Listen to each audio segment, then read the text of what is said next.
Kabanata 941.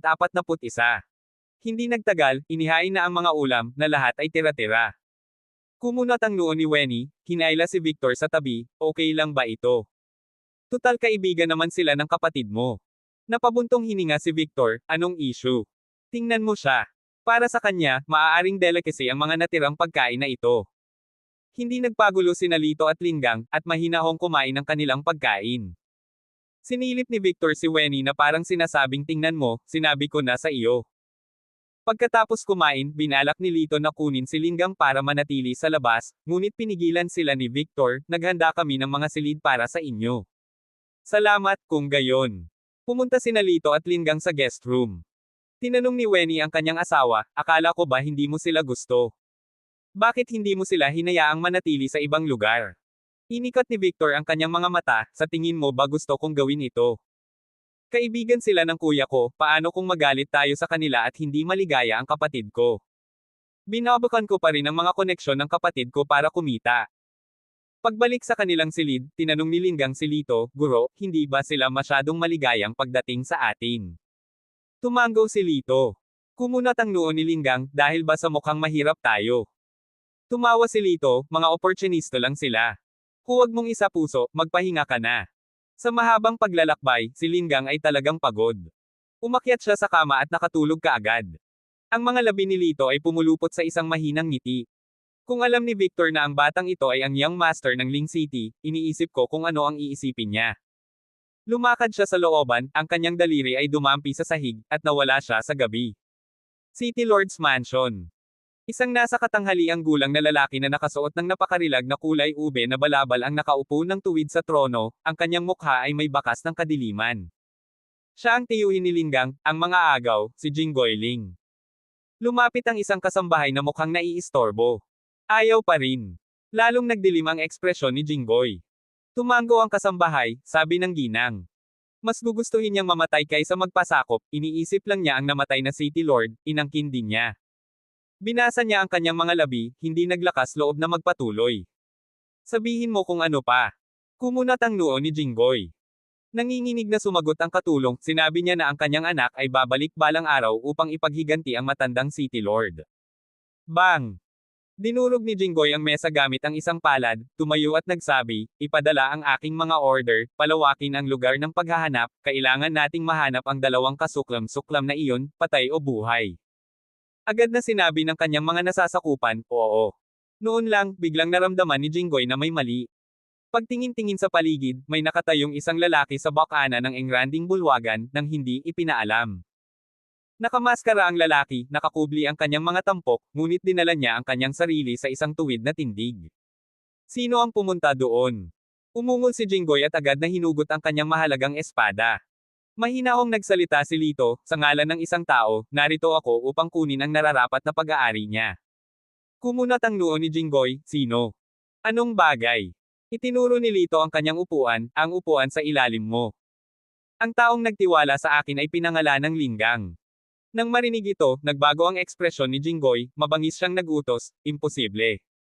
Mga bantay, patayin siya. Isang grupo ng mga gwardya ang umikot sa paligid ni Lito. Sa mga mata ni Lito, ang mga ito ay hindi gaanong mahalaga na mga kawal. Sa isang mabilis na galaw, makalipas ang ilang minuto, lahat ng tinatawag na elite guards na ito ay nakahandusay sa sahig. Isang tingin ng takot ang nagpinta sa mukha ni Jinggoy, malamig niyang sinabi, sa palagay mo ba sa pamamagitan ng pagpatay sa akin, ang bastos na iyon ay maaaring kalmadong maupo sa trono? Bawat sulok ng mansyon na ito ay puno ng aking mga especially iya, kapag ipinakita niya ang kanyang mukha, hindi siya makakaligtas sa isang araw. Umiling si Lito, wala akong balak na patayin ka para agawin ang trono. Ngumisi si Jinggoy, at least may kaunting talino ka. Ibigay mo siya sa akin, at maibibigay ko sa iyo ang walang limitasyong kayamanan at karangalan. Na misunderstood mo, ang ibig kong sabihin ay, inangat ni Lito ang kanyang ulo, ang kanyang mabangis na tingin ay nakatuon kay Jinggoy, kusang loob kong ibibigay sa iyo ang iyong trono, at lumuhad sa harap ni Linggang upang ipagtapat ang iyong mga kasalanan. Nang marinig ito, itinaas ni Jinggoy ang kanyang ulo at tumawa ng buong puso, ito ang pinaka-nakakatawang biro na narinig ko sa buhay ko. Sino ka sa tingin mo para luluhod ako at humingi ng tawad? Walang kibo ang mukha ni Lito, narito na ang aking mga salita, babalik ako sa loob ng 3 araw. Pagkasabi noon, tumalikod siya at nawala sa gabi. City Lord, nakakakilabot ang kapangyarihan ng lalaking iyon. Sinabi ng Alipors na nakahawak sa kanyang dibdib kay Jinggoy. Bastos.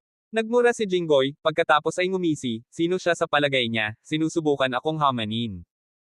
Pumunta at anyayahan ng Supreme Master mula sa Chaobo Peak, utos ni Jinggoy sa kanyang nasasakupan.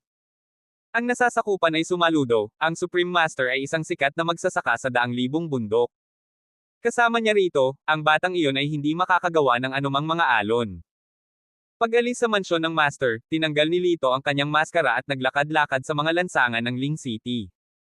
Ang night market dito ay napaka-bustling, na may mga parol na nagliliwanag sa lahat ng dako at ang mga tao ay abala. Huminto si Lito sa isang tavern, puno ng mga lalaking basang-basa sa pawis mula sa isang araw na trabaho, na pumupunta rito sa gabi upang uminom at magpahinga.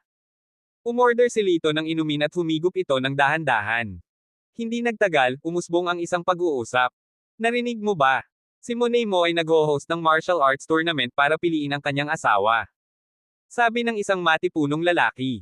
Sok, anong kinalaman natin iyan? Kahit sa buong Ling City, mataas ang lakas ni Monemo, hindi ba ang pagpunta roon ay katulad ng paghahanap ng kamatayan? Sabi ng matipunong lalaki, kaya nga hindi pa rin siya nakakahanap ng asawang gusto niya. Sino mang magpakasal sa kanya ay tunay na maaabot ang mga bituin. Pagkatapos ng lahat, siya ang may bahay ng Mo Manor, ang pinakamakapangyarihang babae sa Ling City. Pero walang nakakaalam kung ano ang itsura niya. 25 years of age, yet she has never shown her face. Baka matandang dalaga na siya at walang asawa. For all we know, pwede siyang pangit na babae, hahaha. Sunod-sunod na nagsisigawan ang mga tao, na lumikha ng masiglang kapaligiran. Nakaupo sa isang sulok ng tavern ang isang payat na lalaking nakaputi, tahimik na humihigop ng kanyang alak. Gayunpaman, sa mas malapit na pagsisiyasat, tila may mali. Maputi ang kanyang kutis, peach blossom na mga mata, at puno, malarosas na labi na naging mas maliwanag pagkatapos ng ilang inumin. At ang baywang na iyon, payat na parang willow, kasama ng makatarungan, pinong mga daliri. Malinaw na palatandaan na ito ay isang babae. Sa tapat niya ay nakaupo ang isa pang babae, nakasuot ng lalaking Asher attire. My lady, it's infuriating to hear this brashman spout nonsense. Tuturuan ba natin sila ng leksyon? Sabi nung babaeng naka-Asher attire. Umiling ang babaeng nakaputi. Hayaan mo silang sabihin ang gusto nila. Sa sandaling iyon, isang lasing na lalaki ang natitisad sa kanila, na nagsasabing, napakagandang kaibigan natin dito. Kitang-kita ang lasing na manipis na ulap sa kanyang mga mata, ipinulupot niya ang kanyang braso sa babaeng nakasuot ng puti. Come, have a drink with me? Inihilig ng lalaki ang mukha sa babae. How dare you? Umatras. Galit na saway ng isang babaeng naka-green. Anong kinalaman mo kapag kausap ko siya? Nagbabantang ganti ang lalaki at sinimulang asarin ang isang babaeng nakaputi. Smack! Diretsyong binasag ng babaeng nakaputi ang isang bote ng alak sa mukha ng lalaki. Nagsimulang damyugo agad ang mukha ng lalaki, nagpakawalo ng malungkot na hiyaw.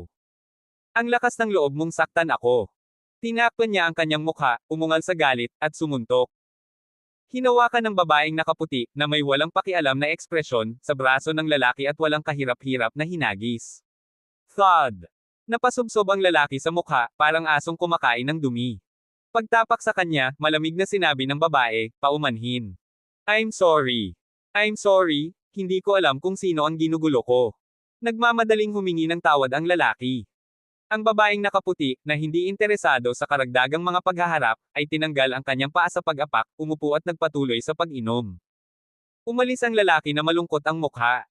Bamulong ang mga nanonood, hindi ko akalain na ang mukhang Maisla na binata na nakaputi ay may kahangahangang kasanayan sa militar. Si Lito lang ang tumawa, isang young master. Malinaw na babae iyon. Ang babaeng nakaputing damit ay may isa pang kaldero ng alak. Gabi na, kaya tumayo na siya para umalis. Biglang bumalot sa kanya ang isang alon ng pagkahilo. Master, anong problema? Bakit umiikot ang ulo ko? Nipatikip ng ulo ang babaeng naka-green habang nagsasalita. Nag-alala ang babaeng nakaputi. Biglang may pumasok sa isip niya, mapahamak, may lason sa alak. Haha, nahuli kita, hindi ba? Nag-walk out ang lalaking binugbog kanina, ang mukha niya ay may nakakatakot na ngiti, ang may-ari ng tavern ay ang kuya ko. How dare you hit me? You must have the abdo of a bear and the courage of a leopard. Namutla ang babaeng nakaputi, huwag kang lalapit. Hey, bakit ako makikinig sa'yo? Humakbang paarap ang lalaki, inabot ang kamay para hawakan ang kanyang mukha, ang lambot ng balat, sayang hindi babae. Nag-iba ang ekspresyon ng mukha niya nang iangat niya ang kamay niya para hampasin siya.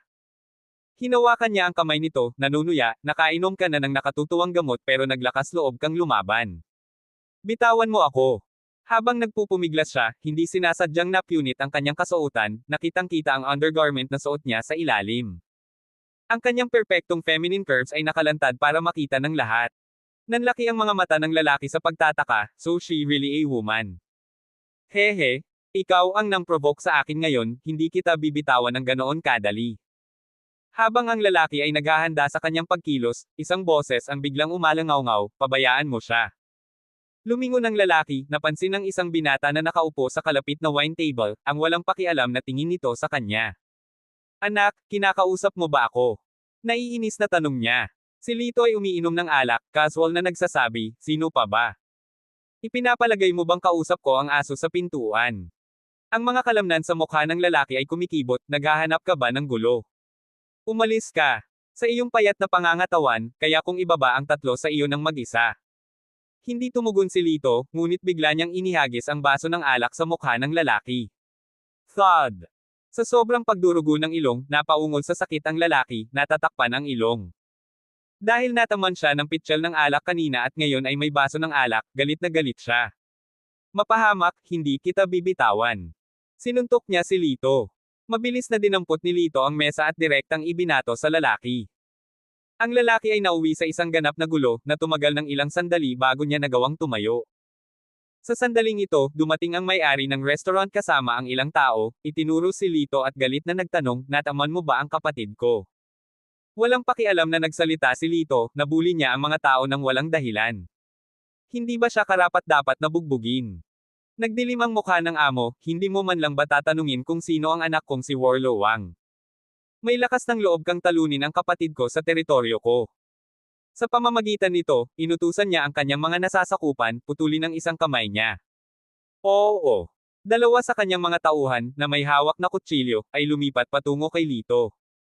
Gayunpaman, isang flash ng itim na lawin ang lumitaw sa harap ng kanilang mga mata, sa susunod na sandali, hindi nila alam kung ano ang nangyari. Wala na ang mga kutsilyo sa kanilang mga kamay. Sa halip, dalawang kutsilyo ang lumitaw sa kamay ni Lito. Whoosh whoosh. Sa sunod-sunod na ingay ng pagsipol sa hangin, nakita ng dalawang lalaki na gutay-gutay ang kanilang mga damit, ngunit nanatiling hindi nagalaw ang kanilang balat. Ito. Ang parehong lalaki ay natulala. Ang kasanayan sa kutsilyo na ito ay walang kulang sa supernatural. Maging ang kutis ng amo ay nag-iba ng mapagtanto niyang na-provoke niya ang isang superior fighter.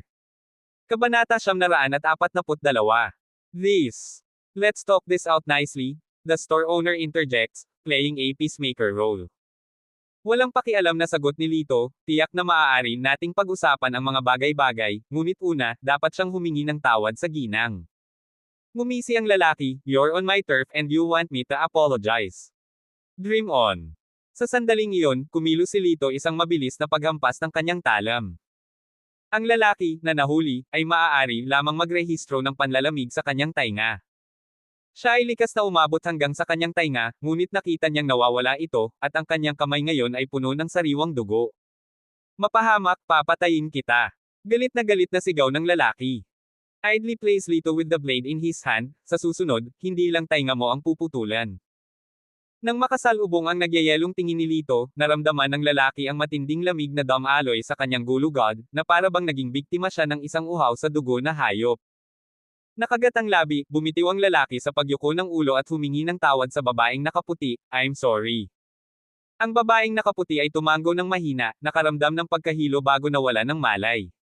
Nang sumunod na araw, dahan-dawang lumapit ang babaeng nakaputi, pinukaw ang katulong na babae sa kanyang tabi.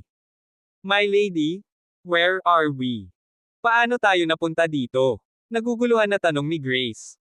Ang babaeng nakasuot ng puti ay walang iba kundi ang may-ari ng Inkings Estate si Monet Mo. Umiling si Monet, inalala ang nangyari, sinabing, naaalala ko ang isang binata na nagtuturo sa mga bastos na iyon ng leksyon, pagkatapos ay nahimatay ako. Iminungkahi ni Grace, mukhang iniligtas niya tayo. Bahagyang lumiwanag ang ekspresyon ni Monet, pero hindi ko alam ang pangalan niya. Ilang sandali pa, lumitaw ang isang grupo ng mga gwardya na may mahusay na kagamitan. Master, patawarin mo ako sa aking pagiging huli. Ang nangungunang general ay lumuhad sa isang tuhod. Ikinaway ni Monet ang kanyang kamay, tumayo kayo, ikalat ang salita na sirain ang tavern na binisita ko kagabi hanggang sa lupa, at patayin ang dalawang magkapatid na iyon. Yes. Agad-agad, ma'am. Malakas na tugon ng general. Pagkatapos ng isang paghinto, nagpatuloy si Monet, gayon din, ilagay mo ang lahat ng iyong pagsisikap sa paghahanap sa binata na tumulong sa akin kagabi. Kailangang matagpuan siya. Oo. Yumuko muli ang general. Aking master, ninakaw ni Arlene Ling ang trono ng master ng lungsod at nagsasagawa ng pagdiriwang sa loob ng 3 araw. Inaanyayahan kanyang dumalo. Ang general ay nagdala ng isa pang paksa. Ang mapupulang labi ni Monet ay nakakurbade sa panunuya, ang kanyang ill-gotten throne ay walang lihay timo. Sino ang nakakaalam kung kaya niya itong panghawakan? Lalo na kapag si Linggang ay gumagala pa rin. Hindi masakit na sumali sa party. With that, sweep away in a swish of his robe. Mahimbing na natutulog si Lito nang may kumatok sa pinto. Inihagis ni Victor Gongson ang walis at basahan sa kama, napabulalas, sikat na ang araw, paano ka tamad? Hindi ka makakaasa na maninirahan dito ng libre, simulan mo ng maglinis. Hindi umimik si Lito, kinuha lang niya ang walis at nagsimulang maglinis. Hinailan ni Wenny si Victor sa isang tabi, isinasaalang-alang na siya ay isang bisita, hindi ba masamang tretuhin siya ng ganito? Inikot ni Victor ang kanyang mga mata, ano ang mali dito? Nag-freeload siya. Ano ang masama kung hilingin sa kanya na maglinis? At saka, hindi niya alam kung hanggang kailan siya mananatili, kaya mas magandang bigyan siya ng medyo malamig na pagtanggap. Sana, mas mabilis siyang umalis.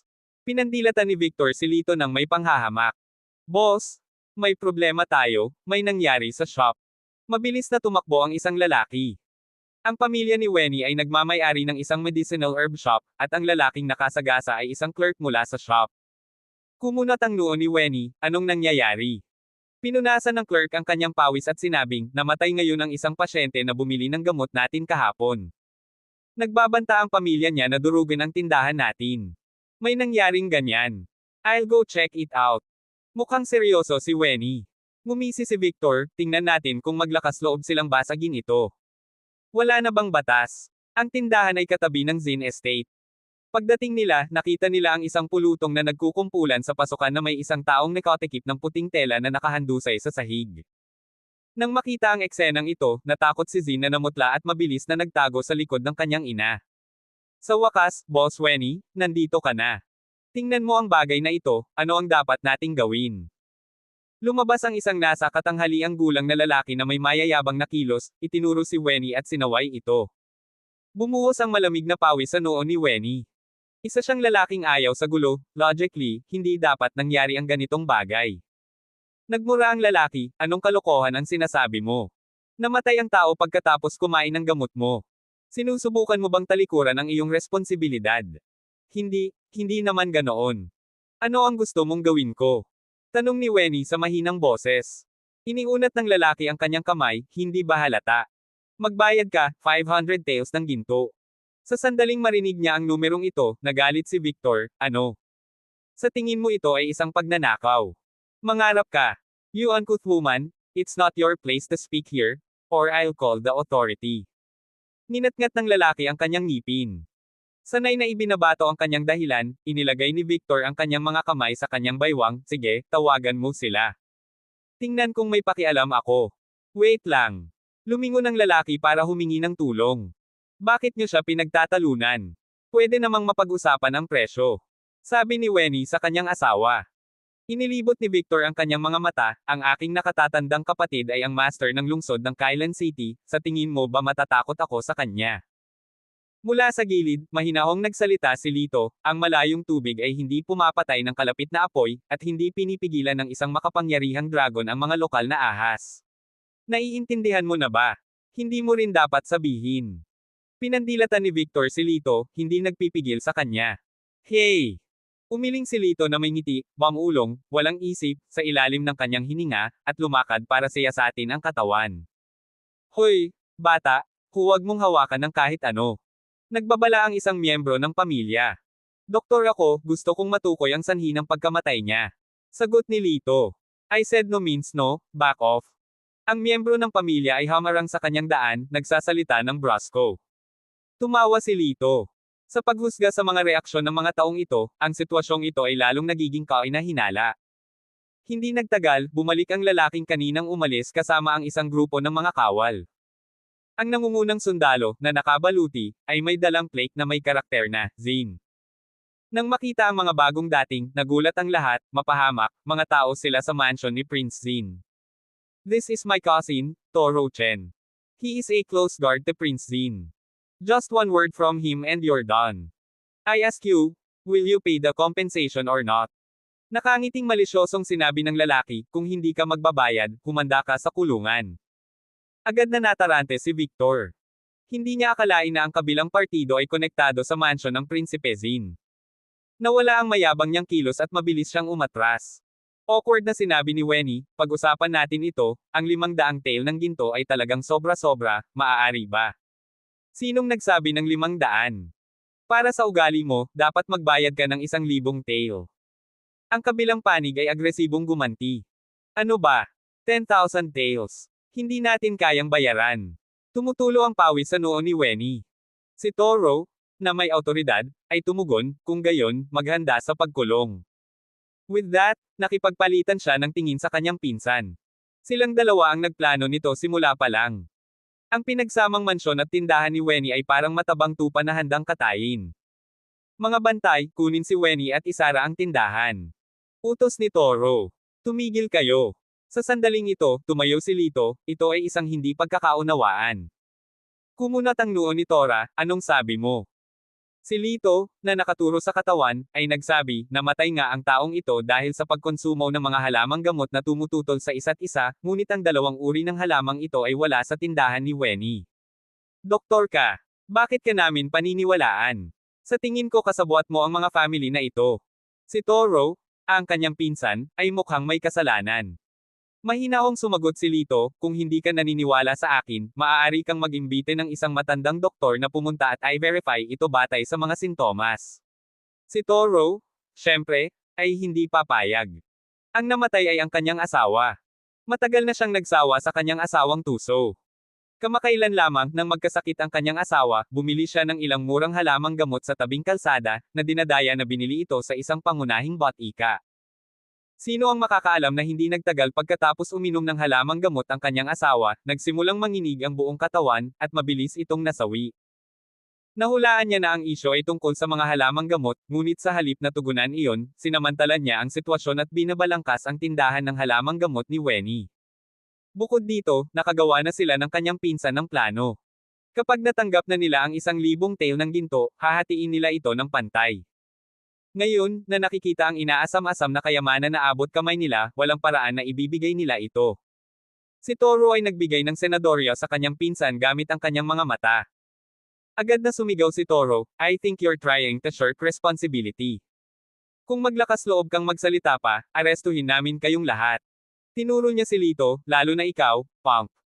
Pinaikit ni Lito ang kanyang mga mata, hindi ba tinuruan ka ng iyong ina na huwag basta-basta magturo ng daliri? You dare to lecture me. Guards, arrest him. Bigyan mo siya ng 50 hampas sa publiko. Nagpa siya si Toro na pumatay ng manok para takutin ang mga unggoy. Ang kanyang mga tauhan ay gumawa ng hakbang upang sunggaban si Lito.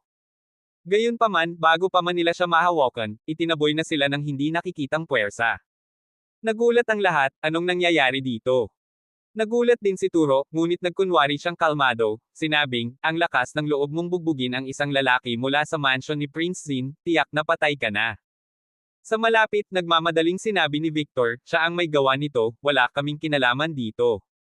Ngumisi si Toro, kasama kayong lahat, walang makakatakas. Hinatak ni Victor ang manggas ni Wenny, at sinabing, bakit wala kang sinasabi? Kasalanan ng lalaking ito ang lahat, talagang kinaladkad niya tayo sa gulo na ito. Hindi na nakatiis si Wenny, sinabing, tama na, sinusubukan niya tayong tulungan. Naku, tapos na ako, inaaway mo ako dahil sa isang estranghero. Napaupo si Victor habang umuungol.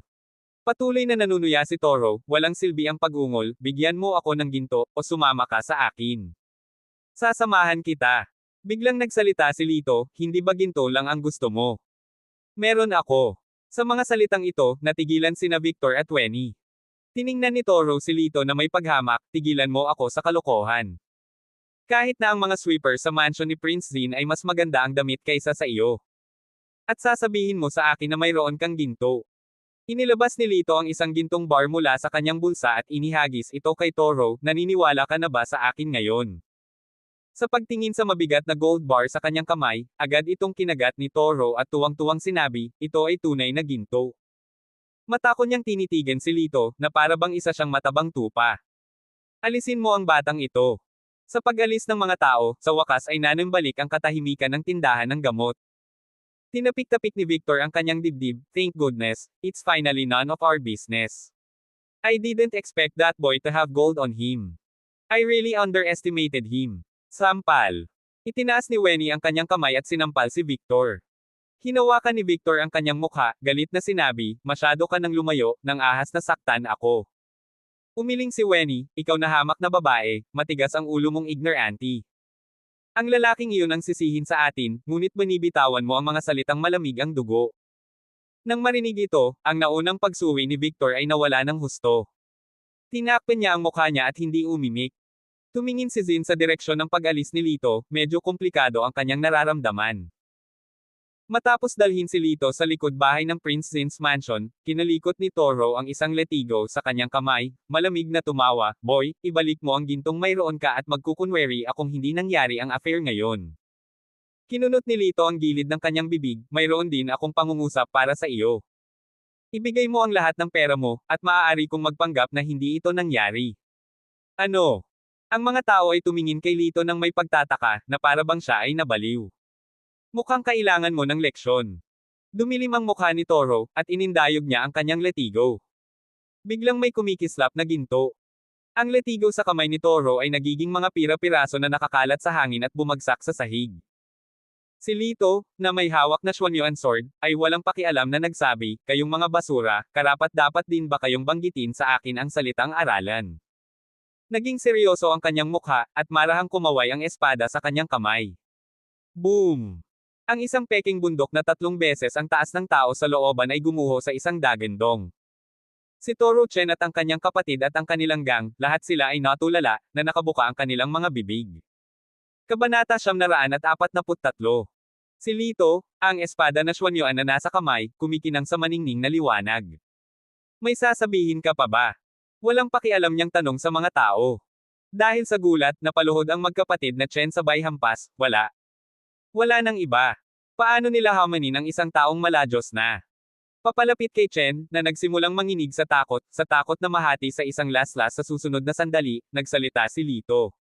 Ito ba ang tirahan ni Prinsipe Zin? Mabilis na tumango si Toro. Muli, nagtanong si Lito, ilan ang mga prinsipe sa Ling City sa kabuuan? Itinaas ni Toro ang kanyang mga daliri, 3.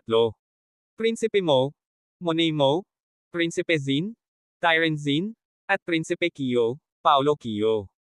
Mabuti, dalhin mo ako sa iyong prinsipe. Utos ni Lito. Nanginginig na nauutal si Toro, isa lang akong hamak na bantay, hindi ako kwalipikadong makita ang prinsipe. Malamig na sumagot si Lito, gusto kong ipaalam mo sa kanya, sabihin sa kanya na mayroon akong impormasyon tungkol kay Linggang. Linggang, hindi ba siya wanted na kriminal? Nang marinig ito, agad na pumunta si Toro para ihatid ang mensahe. Samantala, sa loob ng tirahan ng Prinsipe Zin, isang matipunong lalaking nakasuot ng pulang baluti ang nagsasanay gamit ang kanyang espada at sibat sa looban. Ha! Itinulak niya ang kanyang pulang sibat pasulong, at isang bato ang sumabog ng malakas. Tuwang-tuwang pumalakpak ang kanyang mga attendant, napakatalino ng kakayahan, kamahalan. Your Highness, sabi ng isang guard may urgent siyang ipagsasabi. Lumapit ang malapit na gwardya at bumulong sa tenga ni Tyren, tungkol ito sa kinaroroonan ng ating young master na si Linggang. Talaga? Papasukin mo siya dali. Agad namang tumugon si Tyren. Hindi nagtagal, dinala si Toro, lumuhad at nagsabi, kamahalan, isang lalaki ang nagsabing alam niya ang kinaroroonan ni Linggang, ngunit ihahayag lamang ito sa iyo ng personal. Dalhin mo siya. Ikinawayway ni Tyren ang kanyang kamay. Hindi nagtagal, dinala si Lito, habang si Tyren ay nakaupo sa kanyang upuan, humihigop ng isang malaking baso ng alak at sinusukat si Lito. Binata, kung maglakas loob kang linlangin ako, sisiguraduhin kong magdurusa ka sa isang kakila-kilabot na pagkamatay. Sabi ni Tyren na may malamig na mukha. Bahagyang sinabi ni Lito, talagang alam ko kung nasaan si Linggang. Bilasan mong magsalita, siya ang illegitimate son na iniwan ng dating mayor. Napuno ng hangarin ng pagpatay ang mga mata ni Tyrion. Ngumiti si Lito, sa totoo lang, narito ako para hikayatin kang suportahan si Linggang para mabawi ang upuan ng mayor. Ano? Tumigil sandali si Tyrion sa kahumagalpak ng tawa, nababaliw ka na ba? Paano ko kaya susuportahan ang illegitimate child na iyon? Malumanay na sinabi ni Lito, narinig ko na si Arlene Ling ang pumatay sa matandang master ng lungsod noong gabing iyon, at ang mga tumulong sa kanya ay ang iyong mga sundalo. Agad na nagbago ang ekspresyon ni Tyrion Zin, at paano kung totoo iyon? Ngayon, si Linggang ay parang aso na nawalan ng tirahan, ang Ling City ay kay Arlene Ling, ang sinumang maglakas loob na sumalungat ay makakaharap lamang ng kamatayan. Pagkasabi nito, kasabay ng pagkaway ng kanyang kamay, pinalibutan si Lito ng isang pulutong ng mga gwardya. Napuno ng pagmamataas ang mukha ni Tyrion, anak, sabihin mo sa akin kung nasaan si Linggang, o huwag mong isipin na umalis dito ng buhay. Mahinahong sinabi ni Lito, tama na ang daldal, simulan na nila. Malamig na ngumuso si Tyrion, ito ang piling tropa ko. Hindi ko kailangan ng lahat na kumilos, sapat na ang isang tao para patayin ka. Isang elite na gwardya ang humakbang pasulong, sinabi ni Tyrion na walang pakialam, buhayin mo siya. Magtiwala ka, Master. Ang gwardya ay may hawak na mahabang espada at sinaksak si Lito. Ngunit, inilabas ni Lito ang isang palad, isang surge ng panloob na lakas ang pumutok, at ang bantay ay pinalipad. Nang makita ang eksenang ito, lahat ay natigilan. Hindi na kailangang magpadala ng mga hipon na ito, gawin mo ito. Tumingin si Lito kay Tyrion. Madilim ang ekspresyon ni Tyrion Zin, ngunit puno siya ng kumpiyansa, talagang mayroon kang ilang kakayahan, nakalulungkot, hindi mo alam ang kalawakan ng langit at lupa. Noong araw, ako ang war god ng Ling City, na tumayo sa pamamagitan ng puwersa. Kung lalaban ka sa akin, mamamatay ka ng masama. This is your choice, no regrets. Itinaas ni Tyrion Zin ang kanyang pulang sibat, dumiretso kay Lito. Klang! Sa tunog ng isang porselana na pupay, ang pulang sibat ni Tyrion ay patama kay Lito. Dahil sa kanyang matinding martial energy, sumunod ang isang matunog na hagong ng hangin. Napakalakas. Nakakabilib ang prinsipe. Nagpalakpakan at naghiyawan ang mga tanod. Iniwasan ni Lito ang pulang sibat at hinampas ang dibdib ni Tyrion gamit ang kanyang palad. Ako ay gawa sa bakal at tanso, walang isip. Lihim na napatawa si Tyrion sa sarili. Gayunpaman, nagbago ang kanyang ekspresyon sa sumunod na segundo. Naramdaman niya ang isang malakas na shockwave, tulad ng isang alon, na tumama sa kanyang katawan, at sa isang iglap ay tumilapon siya. Splat! Nagluwa siya ng isang subo ng sariwang dugo. Agad na natahimik ang mga dating nagyayabang na gwardya. Ang prinsipe, na kilala bilang Diyos ng digmaan, ay natalo ng hindi kilalang kabataan. Paano ito posible? Ang lahat ay hindi makapaniwala sa kanilang sariling mga mata. Ang mga kalamnan sa mukha ni Tyrion ay kumikibot ng husto, hindi pa siya napahiya ng ganito sa kanyang buhay. Binuksan niya ang kanyang mga braso ng malawak, umungal ng malakas, napunit ang kanyang baluti at damit, na nagpapakita ng kanyang makintab na balat na metal sa ilalim. Anak, hindi ka iiyak hanggat hindi mo nakikita ang kabaong mo, hayaan mong ipakita ko sa iyo ang ultimate move ko. Itinaas niya ang mahabang sibat, at sa pagtalikod niya, biglang umihip ang isang mabangis na hangin, na nagpapalitan ng kulay ng langit at lupa. Boom! Ang langit ay napuno ng umiikot na madilim na ulap, at umalangaw-ngaw ang kulog mula sa buong paligid. Sumunod, isang kidlat ang pumutok na may bitek, na nag-uugnay sa langit at sa pulang sibat. Ang mga mata ni Tyrion ay kasing liwanag ng kidlat. Mukha siyang Diyos ng kulog, nakatitig kay Lito, paano ang hakbang na ito? Bahagyang tumango si Lito, not bad. Lumuhod ka, sabihin mo sa akin kung nasaan si Linggang, at ililigtas ko ang iyong buhay. Mayabang na sabi ni Tyrion. Umiling si Lito, hindi ka kwalipikado. Tumanggi sa isang toast para lamang mapilitan na uminom ng forfeit, naghahanap ka ng kamatayan, ipagkakaloob ko sa iyo iyan. Ganap na galit si Tyrion, iniwagayway niya ang pulang sibat, at tatamaan ng kidlat si Lito. Nang makita ang eksenang ito, nakalimutan ng lahat na huminga. Lahat ay bumulong sa kanilang sarili, ang batang ito ay napakatigas ng ulo, siya ay tiyak na mapapahamak sa pagkakataong ito. Gayunpaman, ang sumunod na eksena ay mas ikinagulat ng lahat. Nakita nilang biglang itinaas ni Lito ang kanyang kamay, itinaas turo sa itaas. Ang malakas at nakasisilaw na kidlat ay hindi inaasahang nahawakan niya. Sa isang segundo, ang buong manor ng Prinsipe Zin ay natupok ng isang nakasisilaw na puting liwanag, na hindi kapani-paniwalang nakakagulat. Ang mga gwardya, nang walang anumang kontrol, ay lumuhod, na tila sila ay nakaharap sa isang Diyos. Tumingin si Lito kay Tyren at malakas na nagpahayag, sinabi kong hindi ka kwalipikado, at hindi ka pwede. Pagkatapos, humampas ang palad niya kay Tyren.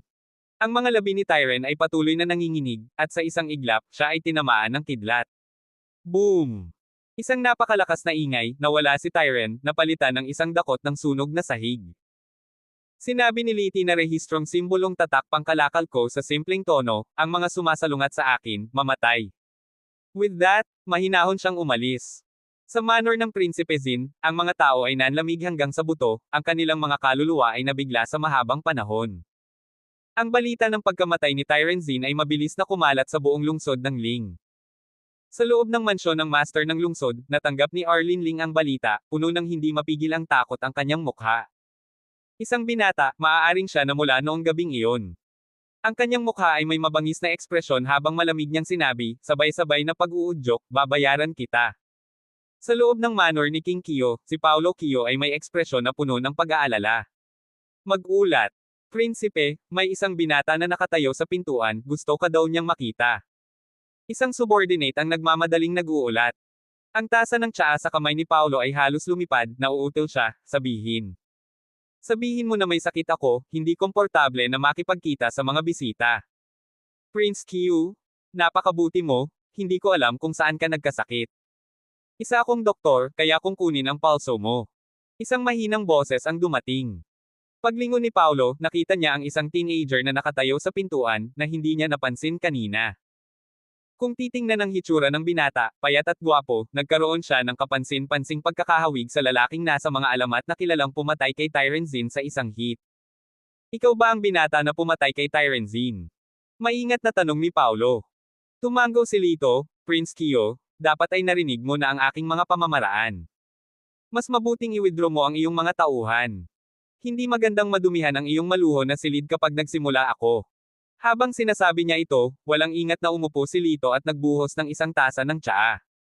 Samantala, inikot niya ang isang dahon ng tsaa at biglang nabitawan. Ah! Nabasag ang isang tile sa bubong at umalangaw-ngaw ang hiyaw, at kasabay nito, isang gwardya ang bumagsak mula sa bubong. Namula si Paolo. Ang tao sa bubong ay isang dalubhasa, na espesyal na inayos para sa proteksyon ni Paolo. Sa sobrang dali niyang na-detect, hindi talaga maarok ang lakas ng binata sa harapan niya. Prinsipe, sa palagay ko ay alam mo kung bakit ako naparito. Ang nais ko lang itanong sa iyo ay ito, kaninong panig ka? Tanong ni Lito, bahagyang nakataas ang sulok ng kanyang bibig. Si Paolo, na dumaan sa maraming pagsubok at paghihirap, ay malayo sa karaniwan. Mabilis siyang kumalma at sumagot sa malalim na boses, sa nakikita ko, hindi mo pa rin alam. Nagpadala na si Arlene Ling ng mga lalaki para imbitahan ang Supreme Master mula sa Chaoba Peak. At paano iyon mahalaga? Tanong ni Lito, ang kanyang mukha ay kalmado. Tumawa si Paolo, umiling-iling, ang sinasabing Supreme Master na ito ay isang sinaunang pantas mula sa 100,000 Mountain Range. Ang kanyang katapangan ay nasa top 3. Sinasabi na siya ay higit sa 500 taong gulang sa taong ito at nakamit ang isang maliwanag na estado ng pag-iral. Naniniwala ka ba na may sapat kang kakayahan na makipaglaban sa kanya? Tanong ni Paolo, tinitigan si Lito. Napakalakas mo para sa iyong edad. I wouldn't consider it excessive to label you as a prodigy. Gayunpaman, ikaw ay masyadong mayabang, hindi alam na may langit sa kabila ng langit, at mga tao na higit pa sa mga tao. Umiling si Paolo, magiging tapat ako sa iyo. Hindi ko kayang sundin ang pagtataksil ni Arlene Ling, ngunit sa suporta ng Supreme Master, wala akong magagawa. Inilapag ni Lito ang kanyang tasa ng tsaa at sinabi, sapat na ang iyong mga salita. Ako na ang bahala kay Supreme Master. Nandito ako para humingi ng pangako sa iyo. Si Paolo, sa kabila ng hindi paniniwala kay Lito, ay patuloy na umiling, hindi ito posible. Delusional ka lang. Malalaman mo pagdating ng panahon. Tumayo si Lito at tumalikod para umalis. Umiling si Paolo, napakawalang isip. Sa isang tabi, tinanong ng matandang mayordomo, Prinsipe, saang panig mo balak panindigin? Umiling si Paolo, hindi ako papanig. Magdedesisyon ako base sa sitwasyon. Ngunit ang tsansa ng binatang ito na manalo ay maliit sa wala. Sayang naman. Sa loob ng mansyon ni Haring Mo. Prince, Buong araw kaming naghanap pero hindi namin natunton ang kinaroroonan ng binata kahapon, ulat ng isang kasambahay. Ikinaway ni Monemo ang kanyang kamay, kung hindi mo siya mahanap, sige na. Bagamat sinabi niya iyon, may bakas ng disappointment sa mga mata niya. Tumawa si Grace at sinabi, aking master, baka gusto mo siya. Parang kakaiba ang iyong kutis. Hindi pa kita nakitang ganoon ka-invested sa isang lalaki. Huwag kang magsalita ng walang kwenta. Pinandilatan ni Monet si Grace, nararamdaman ko lang na iba siya sa mga ordinaryong lalaki, ngunit hindi ko maipaliwanag kung paano. Maya-maya pa ay bumantong hininga siya, sige, tulungan mo ako sa pagligo. Naiintindihan. Tinulungan ni Grace si Monet sa pagtanggal ng kanyang pulang damit at pagligo. Hinaplos ni Monet ang kanyang mga templo, lumabas ka muna, hayaan mo akong mapag-isa sandali. Naiintindihan. Lumabas si Grace. Biglang, isang mahinang ingay ang dumating sa hangin, namatay ang kandila, at ang silid ay nahulog sa kadiliman. Natigilan si Monet, sino nandyan? Master, hindi na kailangang magpanik, wala akong ibig sabihin na anumang pinsala. Gusto lang kitang makausap. Lumitaw si Lito sa isang sulok ng paligan, ang kanyang matingkad na mga mata ay nakatitig sa eleganteng silhwete sa kadiliman. Kabanata 944. Bahagyang naningkit ang mga mata ni Monet, ang kanyang buong katawan ay naglalabas ng isang mapanganib na aura. Kung maglakas loob kang gumawa ng isa pang hakbang, pagsisisihan mo ito. Ang kanyang tono ay nagbabanta, ngunit hindi siya kumilos ng padalos-dalos. Ang katotohanan na ang taong ito ay nakalusot sa napakaraming mga gwardya at lumitaw sa banyo ay tahimik na nagpakita kung gaano siya kalakas. Ito ay hindi isang matalinong hakbang na kumilos ng padalos-dalos dahil wala siyang arma sa kanyang kamay sa ngayon. Sino ka? Naramdaman lang ng Monet na pamilyar ang boses ng taong ito, hindi ito pinag-iisipan. Walang pakialam na sinabi ni Lito, Zin Mansion, Q Mansion, pareho ko nang napuntahan. Ikaw ba ang pumatay kay Tyrant Zin? Nagtatakang tanong ng Monet. Tumango si Lito, oo, ang layunin ko sa pagpunta dito ay medyo simple. Umaasa akong makakuha ng pangako, isang pangakong susuportahan si Linggang. Sa mahinang boses, sinabi ni Monet, ang pangunahing responsibilidad ng tatlong Royal Mansion ay bantayan ang Ling City, at wala silang pakialam kung sino ang nasa posisyon ng City Lord. Sa isip, si Linggang ay isang bata lamang. Kahit na siya ay maging master ng lungsod, mahihirapan siyang humawak sa posisyon. Habang inaabala siya ni Monet, ang isang kamay ay umabot sa gilid, humawak sa isang misteryosong bakal na punyal na dala niya. Whoosh! Sa dagger na tumutulak pasulong, si Monet ay gumuhit ng kurba sa hangin. Yung mga nananakot sa akin, wala ni isa sa kanila ang naiwan. Sa pagbagsak ng mga salita, isang alon ng chuckles ang dumating mula sa kabilang panig, hehe, ikaw ay tiyak na maging masyadong kumpiyansa para sa iyong sariling kapakanan. Biglang nagbago ang ekspresyon ni Monet, at inabot niya ang kanyang mga damit. Ang paggalaw ni Lito ay mas mabilis kaysa sa kanya. Sa isang kisap mata, nasa harapan na niya ito, na may dagger na nakadikit sa kanyang makatarungang lalamunan. Inilibot ni Monet ang kanyang mga mata, pagkatapos ay sumilay ang isang malambot, mapang-akit ng ngiti, ang kanyang basang mga braso ay nakapulupot sa braso ni Lito. Why so crude? Treat me better at bibigyan kita ng hindi inaasahang treat. Umalis ng ilang pulgada ang kamay ni Lito, na nagpapakita ng kanyang interes, anong klaseng treat? Magsalita ka at tingnan natin kung interesado ako. Dahan-daw ang inalis ni Monet ang punyal, Samandal, ang kanyang malambot at mainit na labi ay malapit kay Lito. What do you think? You can have me here. Sa ganoong kaakit-akit na kagandahan, kahit sino pang lalaki ay mahuhulog na sa kanya on the spot. Bahagyang tumawa si Lito, hinawakan ang palso ni Monet, paumanhin, hindi ako interesado. Kumunat ang noo ni Monet, ano ang sinabi mo? Hindi mo pa nakikita ang hitsura ko, hindi ba? Ang bawat lalaking nakakita sa akin ay hindi kailanman magiging interesado sa akin. Medyo nagalit siya, sa unang pagkakataon sa buhay niya, hindi siya ang hinahabol ng isang lalaki, sa halip, siya ang tinatanggihan. Bahagyang tumawa si Lito, tinutokso siya, naghihinala ka ba na hindi ako tunay na lalaki? Gusto mo bang patunayan ko ito sa iyo? Habang nagsasalita siya, bigla niyang hinawakan si Monet. Kasuklam-suklam. Nanlaki ang mga mata ni Monet sa gulat, at itinaas niya ang kanyang kamay bilang pagsalungat. Diniinan siya ni Lito, at nakaramdam siya ng agos na dumadaloy sa kanya, na iniwan siyang ganap na walang lakas. At sa pagkahilo niya ay bigla siyang itinapon sa paligan. Tumayo si Lito sa tabi ng pool, at mahinahong sinabi, kinabukasan, lilito ako sa mansyon ng master ng lungsod, sana nandoon ka para suportahan ako. Ninatngat ni Monet ang kanyang mga ngipin at sinabing, paano kung hindi kita susuportahan? Tumawa si Lito at sinabing, kung gayon ang may-ari nitong Mo Mansion ay maaaring palitan. Nang inig ng husto si Monet, naramdaman niyang hindi nagbibiro ang kabilang partido. May kinuha ako sayo. Kapag naayos na ang lahat, ibabalik ko sayo. Sabi ni Lito, pagkatapos ay naglaho sa kadiliman na may puff. Biglang sumigaw ng malakas si Monet, Grace. Grace. Binuksan ni Grace ang pinto at pumasok, Master, ano po ang problema? Bakit nakapatay lahat ng kandila? Habang nagsasalita siya, nagsindi siya ng kandila. Tumingin si Monet sa buong silid, wala na ang figure ng lalaki, tinapik-tapik niya ang kanyang dibdib na may matagal na takot. May kinuha daw siya, ano yon? Master, nawawala ang hikaw mo, nahulog ba sa tubig? Biglang ni Grace. Naramdaman ni Monet ang kanyang walang laman na earlobe at natahimik sa gulat. Pagkaraan ng ilang sandali, huminga siya ng malalim at tumingin sa kisame, sinabing, mukhang nakilala na ni Arlene Ling ang kanyang kapareha sa pagkakataong ito, at malamang na magbabago na naman ang bayan ng Ling. Bumalik si Lito sa sambahayan ng pamilya Gongson, ngunit hindi niya mahanap si Lingang. Bakit ka bumalik? Sinalubong siya ni Weni na may masamang tingin. Walang pakialam na tumugon si Lito, kakaiba ba ito? Umiling si Weni, ang pagkuha ng mga tao mula sa Zin Mansion ay karaniwang hindi nangangahulugang anumang mabuti. Hey, patay na si Tyrant Zin, malamig na tawa ni Lito.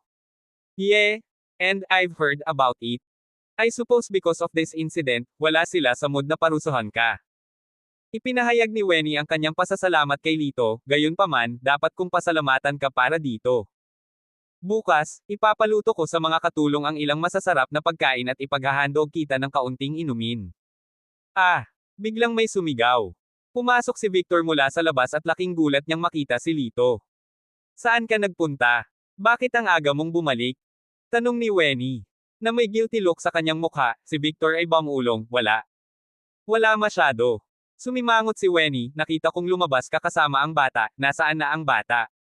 Malungkot ang mukha ni Lito, Linggang. Nagbago ang mukha ni Victor, tanggi niya, anong bata? Hindi ko siya nakita.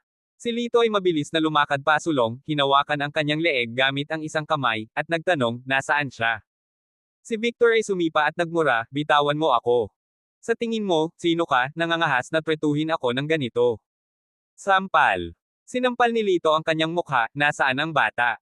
Namumula sa galit ang mukha ni Victor, naglakas loob kang saktan ako. Hinahanap mo ba ang kamatayan?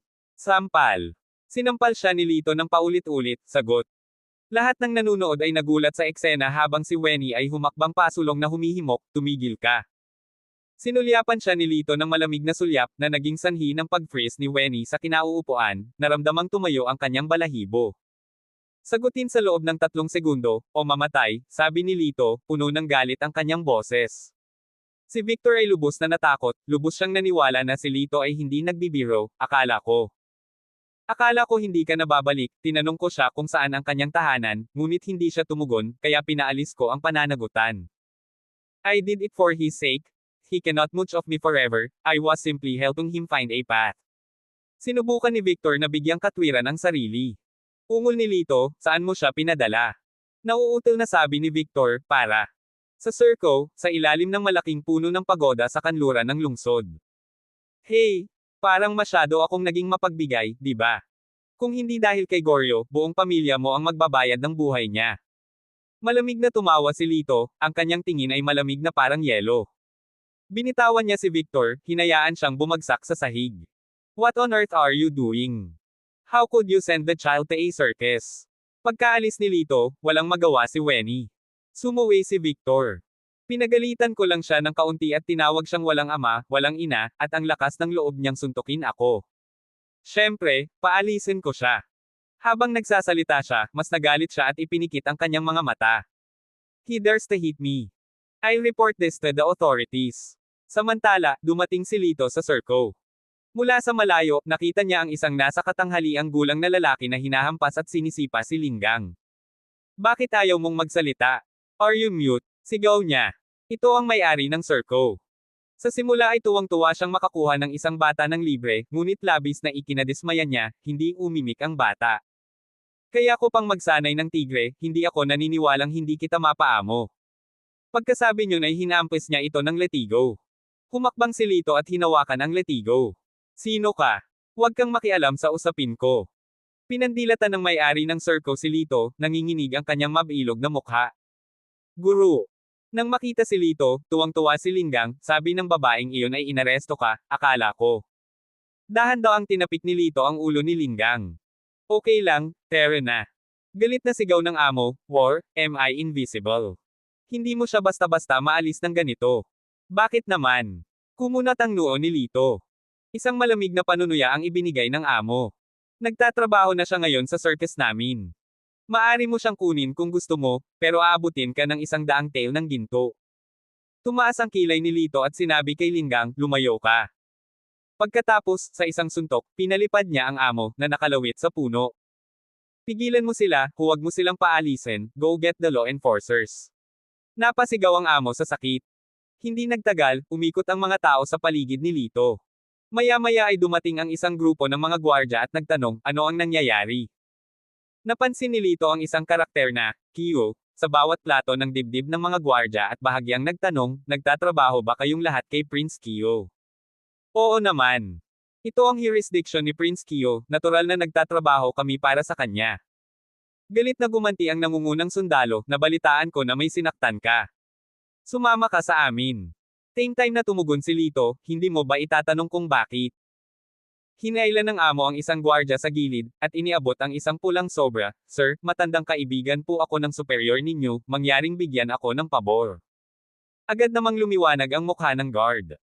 Ibinulsa niya ang pulang sobra at tumahimik, natutunan ko na ang buong kwento. Itatago namin ang bata, sumama ka sa amin. Hey, basura! Umiling si Lito. Anong sabi mo? Naglakas loob ka na bastyusin ako. Mga bantay, gumamit ng dahas. Sigaw ng guard. Gayunpaman. Kailangan ni Lito ng hindi hihigit sa 3 galaw para ibagsak ang mga sundalong hipon at mga general ng alimango sa lupa. Walang lakas ng loob na lumapit ang mga gwardya at pinagmamasdan lang siya mula sa malayo. Si Lito ay nakaupo sa upuan ng boss ng circo, walang pakialam ang kanyang tono, pumunta ka at tawagin si Paolo Kyo para sa akin. Gusto kong tanungin siya kung anong uri ng mga sundalo ang kanyang inuutusan. Gaano kalakas? Kayong mga mababang tao ay walang karapatang tawagin si Master Kyo sa kanyang buong pangalan. Sigaw ng isang guard. Bam! Sa sumunod na segundo, ang bantay ay itinulak sa lupa ng paa ni Lito. Pumunta ka at tawagan si Paolo Kyo. Ang kanyang tono ay nagkaroon ng isang pakiramdam ng pangangailangan ng madaliang pagkilos. Nang makita ito, nagmamadaling umalis ang mga gwardya upang ihatid ang mensahe. Sa loob ng Kyo Royal Manor, nagtagal si Paolo para mabawi ang kanyang katahimikan, na nabigla pa rin sa katapangan ni Lito. Mag-ulat. Isang gwardya ang sumugod na humihingal, Master, nagkaroon ng problema. Kumunat ang noo ni Paolo, anong nangyari? Isinalaysay ng gwardya ang buong pangyayari. Kumaway si Paolo ng isang dismissive na kamay, hindi na kailangang iulat ang bawat maliit na bagay sa akin. Ito ay isang kabataan lamang. Halfway through his sentence, he suddenly stopped, realizing something. He sprung up. Anong sabi mo, isang highly skilled young martial artist? Napatingin sa kanya ang guard na nagtataka, oo. Bilisan mo, ihatid mo ako doon ngayon na. Ang takbo ni Paolo ay lubhang apurahan. Habang naglalakad siya, pinunasan niya ang malamig niyang pawis, nagdarasal sa kanyang puso na hindi iyon ang yamaking. Nang makarating sa matandang puno ng balang, nakita niya si Lito na nakaupo sa isang upuan mula sa malayo. Si Paolo ay sobrang bigo na gusto niyang bugbugin ang kanyang mga nasasakupan. Ninatngat niya ang kanyang mga ngipin at naglakad pasulong. Kabanata 945. Your Highness. Nang makita si Paolo, lumuhad ang lahat ng gwardya. Ang ulo ng mga gwardya ay tumingin mula sa mga paa ni Lito at luluhod sa harap ni Paolo, kamahalan, kailangan mong maging hukom ako sa kanya. Hindi ka man lang pinapansin ng taong ito. Ano ba talaga ang nangyari? Matigas na tanong ni Paolo, ngunit may kaba sa loob. Itinuro ng gwardya si Lito at muling ikinwento ang pangyayari, hindi lamang siya lantar ang nagnakaw ng isang tao, nilusob din niya ang isang gwardya, at hindi niya iginagalang ang iyong katayuan, kamahalan. Alam ng lahat na si Paolo ay isang taong gustong ipakita ang kanyang presensya. Ang pagkaalam na hindi siya iginagalang ni Lito ay tiyak na magagalit sa kanya. Gayunpaman, tumahimik ka. Sinipa ni Paolo ang gwardya sa mukha, at pagkatapos ay mabilis na lumakad papunta kay Lito, mukhang ito ay isang hindi pagkakaunawaan, mangyaring huwag itong isa puso. Nang lumabas ang mga salitang ito, tumahimik ang paligid. Humingi nga ba ng tawad ang prinsipe sa binatang ito? Bahagyang sumagot si Lito, ang iyong mga tauhan ay tumatanggap ng suhol at ginagamit ang kanilang kapangyarihan para sa pansariling pakinabang, paano mo ito isasaalang-alang? Itinuro ni Paulo ang mga guilty na nasasakupan at sinabing, alisin ang walang utang na loob na nilalang na ito at bigyan siya ng 100 letigo. Tungkol naman sa circo na ito, ipasara ito kaagad. Pagkatapos, yumuko siya kay Lito, kontento ka na ba? Tumango si Lito, tumayo, at kinausap si Linggang, tara na. Tumango si Linggang, sinundan si Lito habang paalis sila. Tinitigan ni Paulo ang umaatres na figure ni Linggang, nakaramdam ng kakaibang pamilyar. Bagamat ang bata ay hindi kamukha ng kanyang dating young master sa halaga, ang kanilang mga silhouette ay masyadong magkatulad. Pwede bang? Nag-iba ang kanyang kutis, at hindi sinasadyang yumuko siya ng bahagya patungo sa kanilang umaatres na likod. Ang may-ari naman ng circo ay nadapa at bumagsak sa lupa, ang mukha niya ay parang gustong umiyak ngunit walang luhang lumalabas, nagpahayag ng panghihinayang ngunit huli na. Ang gwardya na nakipagsabuatan sa amo ay dinala, na umuungol ng mapait, kamahalan, ako ay nagkamali. Mangyaring iligtas ako. Galit na sinaway ni Paulo, ikaw ay walang isip, kilala mo ba kung sino ang iyong pinukaw? Ang iyong buhay ay iniligtas dahil sa awa. Nang marinig ito, lahat ay nagpalitan ng tingin, ang kanilang mga puso ay puno ng matagal na takot. Anong klaseng background mayroon ang tila ordinaryong binata na iyon, na kaya niyang gawing takot ang isang prinsipe sa kanya? Pagkalipas ng 2 araw, ang Ling City ay naging masigla at maligaya na tanawin na may mga parol at pandekorasyon na mga sabit. Ang bagong pinuno ng lungsod, si Arlene Ling, ay nagpahayag na sa araw na ito, opisyal na siyang aakyat sa trono ng master ng lungsod at ipahayag ito sa malalawak na burol. Gayunpaman, sa ilalim ng ibabaw ng mataong lungsod, ang mga undercurrent ay lumalakas. Ang tatlong ingranding maharlikang bahay ay pawang nag-aalinlangan, alam nila, ang mahalagang sandali para sa lungsod ng Ling ay dumating na. Ang tirahan ni Prinsipe Zin ay walang iba kundi isang tagpo ng Kapanglawan. Ang nag-iisang anak na lalaki ni Tyrant Zin, si Zoldy Zin, na puno ng galit ay nagpahayag, si Lito ay naglakas loob na patayin ang aking ama, sumusumpa ako na hindi ako makibahagi sa langit sa kanya. Nag-alinlangan ang kanyang nasasakupan at sinabing, ngunit, kahit ang matandang prinsipe ay hindi niya kapareha. Ngumisi si Zoldy Zin, ang hindi mo alam, inimbitahan ng City Lord ang Supreme Master, partikular na makipagdeal sa kanya. Ang Supreme Master ay kilala sa loob ng halos 100 taon, hindi natalo sa 100,000 bundok na ito, ang pakikitungo sa taong iyon ay isang piraso ng cake. Ngayon, pupunta ako sa mansyon ng Master ng lungsod at panoorin ang binata na mapunit. Ang mga tingin ni Zoldy ay puno ng kumpiyansa at puot.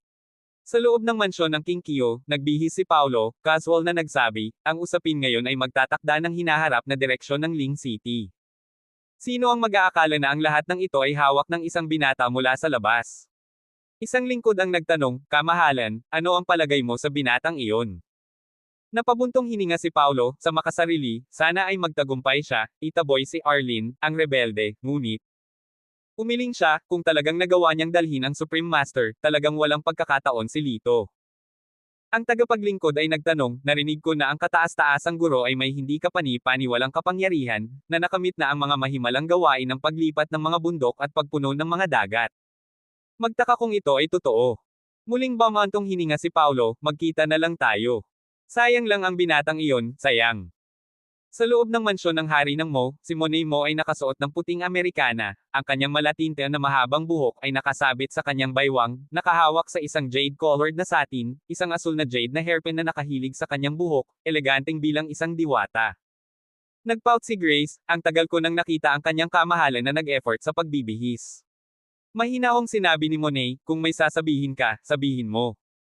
Maingat na tanong ni Grace, inaasahan mo ba ang binatang iyon na humahamon sa bagong master ng lungsod? Tama, may inaasahan ako sa kanya. Sa pagsasalita, bahagyang pumulupot ang mapupulang labi ni Monet, gayunpaman, ito ay depende sa kanyang kakayahan.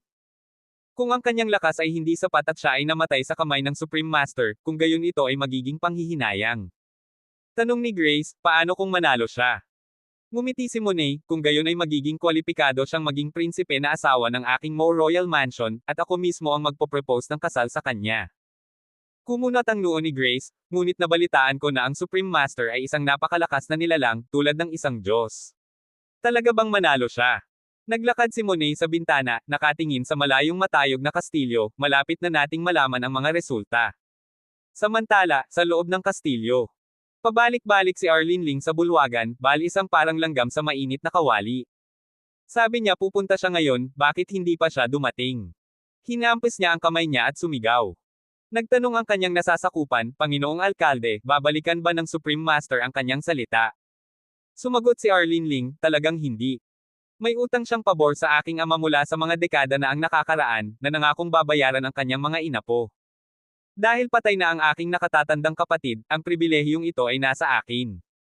Hindi na niya babalikan ang kanyang salita. Sa sandaling iyon, isang gwardya ang pumasok mula sa pasukan. Lord Mayor, may isang matandang lalaki sa labas na nagsasabing siya ang Supreme Master, na humihiling na makita ka. Nagsumbong ang gwardya. Nang marinig ito, tuwang-tuwa na napabulala si Arlene Ling, para saan ka nakatayo dyan? Anyayahan mo siya kaagad. Ang gwardya ay may problemang ekspresyon, ngunit, Panginoong Alkalde, ang matanda ay mukhang pulubi, hindi siya katulad ng maalamat na guro. Never mind all that for now, invite him in para makita ko siya. Nagmamadaling sabi ni Arlene Ling. Oo. Umalis ang gwardya at hindi nagtagal, pinapasok niya ang isang matanda. Nang makita siya, natulala si Arlene. Ang matanda ay maikli, payat, nakayuko na gulong-gulo, kulay abo puting buhok na magulo. Bamantong hininga siya sa bawat hakbang, ginagawang balisa ang mga tao na baka bumagsak siya anumang oras. Gaano man sinisiyasat ni Arlene ang matandang ito, wala siyang makitang anumang bagay na kahawig ng isang master. Labis na umitim ang kanyang mukha. Sinabi mo bang ikaw ang Supreme Master? Ubo, ubo, ubo? Sa katunayan, ako ay ubo, ubo, ubo. Ang Supreme Master. Bawat pangungusap na binigkas ng matanda ay may bantas na ubo.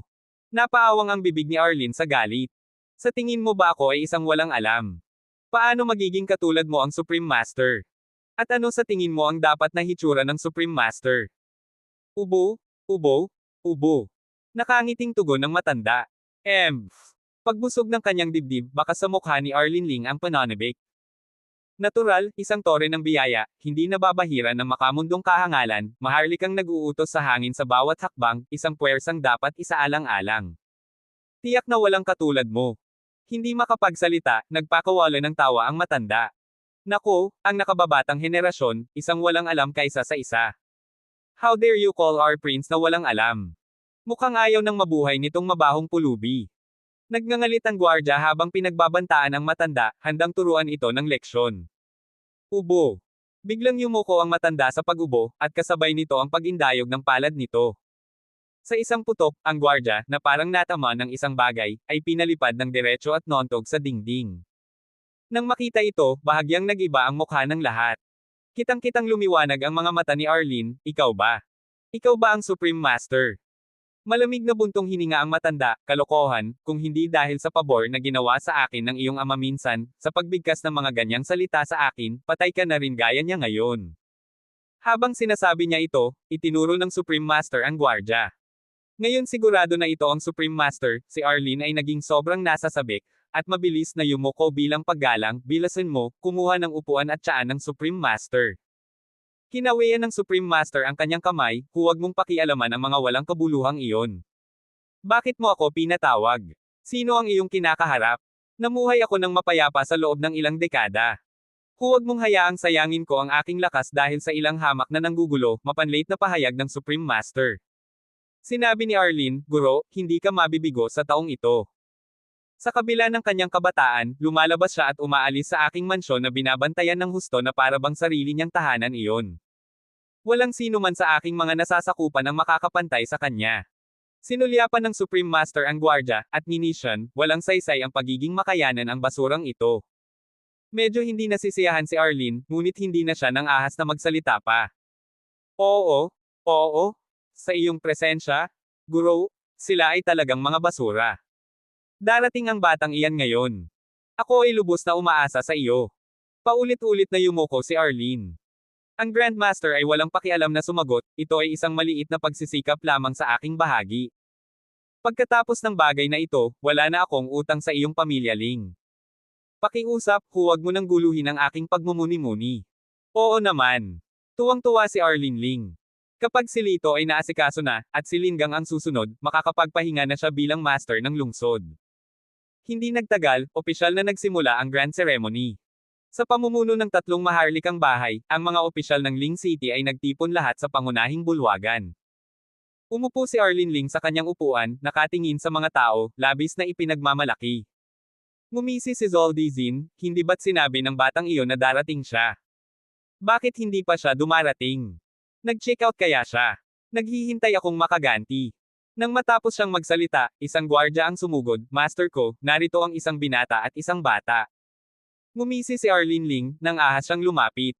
Papasukin mo sila. Ang sabi ng gwardya, oo. Nakatuon ang atensyon ng lahat sa pasukan. Pagkatapos, ang mga figure ni Nalito at Lingang ay lumitaw sa harap ng lahat. Sa entrance ng main hall, huminto ang dalawa. Tinanong ni Lito si Lingang, kinakabahan ka ba? Naluluhang mga mata, umiling si Lingang, gusto ko lang ipaghiganti ang aking ama. Mabuti, ngayon ang araw ng paghihiganti. Tumango si Lito at pumasok sa bulwagan kasama si Lingang. Medyo nagulat si Arlene, anak, talagang naglakas loob kang pumunta rito ng mag-isa. Mahinahong sumagot si Lito, ano ang dapat ikatakot? Sa sandaling ito, ang pinakanamangha na tao ay walang iba kundi si Monemo. Dahil natuklasan niya na ang lalaking nagligtas sa kanya noong gabing iyon sa tavern ay si Lito.